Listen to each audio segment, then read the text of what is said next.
I wasn't really sure. I know a couple people on the channel are tracking the Millionaire Project, and I'm interested in it. And golly, I am in charge of channel content, so I guess you gotta see what I'm interested in.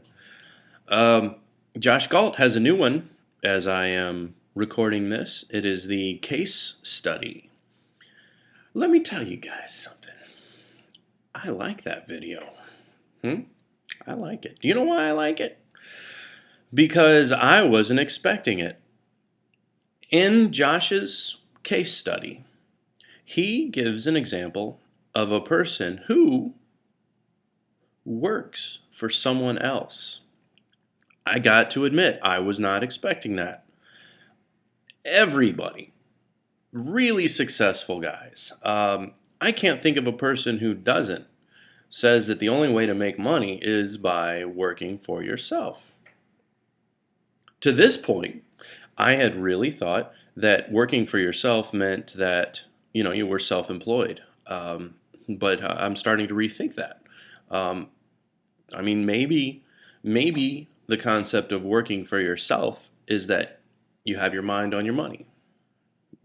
You know, you know exactly where it's coming from. You know exactly where it's going to, and you're operating in a goal-oriented fashion to increase the amount that you're worth, which is good. It's good to pay your obligations. I think that's honesty.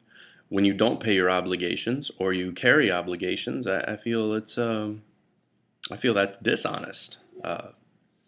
Shafe had a video where he's talking about how people go up and they're like, "Oh, why is my interest rate so high? That's not fair." And he goes to the trouble of explaining uh, just what's going on and why certain fees cost and things like that. What's unfair would be is if me as an investor loan somebody money when they agree to pay me back in good faith and they don't pay me back. How's that for fair? You know, I would almost think that the system right now is maybe as fair as it could possibly be given the circumstances. I mean, if you legally allow money to be loaned. All right. So. Yeah, good stuff. In Josh's case study, let me get back on target here. The man goes from minus $50,000 net worth in a business that's just about to go bankrupt, financially ruining this man, to positive $260,000 in the span of 4 years. That's gangster. And he does it working for someone else. The man starts out owning his own business, and then he ends up working for himself. I just want to say to Josh, I really dig your example. Um, if I didn't think that what you were trying to accomplish with your series, speaking with Josh now, everybody else can, if you got a problem with me talking to Josh. Nope, it's right here. It's right here. See that little button? You can hit that button, right? Or you can hit one of these videos over here.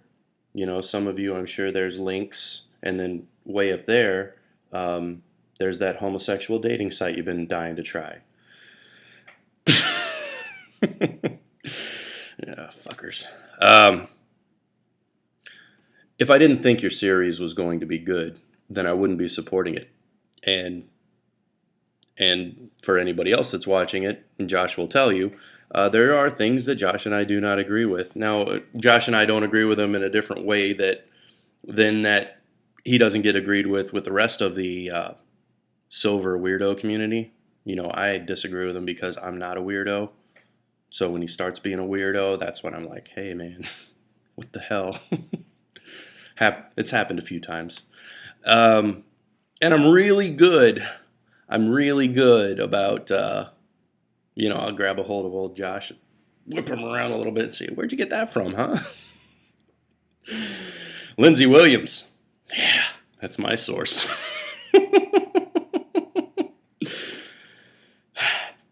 What the hell was I talking about? Oh,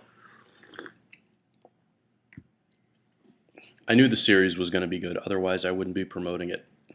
But I was extremely pleased to see you give an example of a person um, who works, technically, who is employed by another person, be able to achieve the type of financial success that we're talking about here. The reason why I appreciate this being the first example is because it's more inclusive. Because how many people write things off because they think the entry cost is too high? Um, you want to be wealthy? First up, start your own business. Well, I couldn't possibly. We've got impact fees. Is it going to be brick and mortar? Is it going to be internet? Blah, blah, blah, blah, blah. Josh, you used an example that is tangible and realistic. And I dig that, man. I dig that. Good job. Wouldn't mind seeing more, but uh,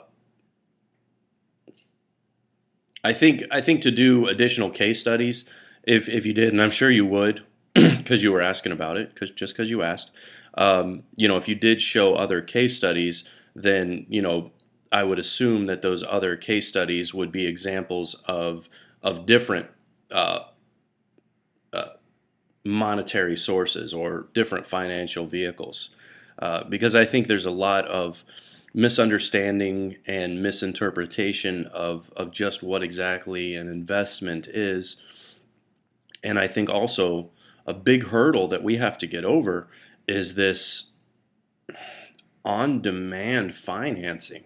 Man, I don't know, because you can't look into everybody's head, all right? You can't look into everybody's head, but how many people, most everybody I know, the way that they conduct their day-to-day finances is they take their income and then they live their lifestyle based on the payments.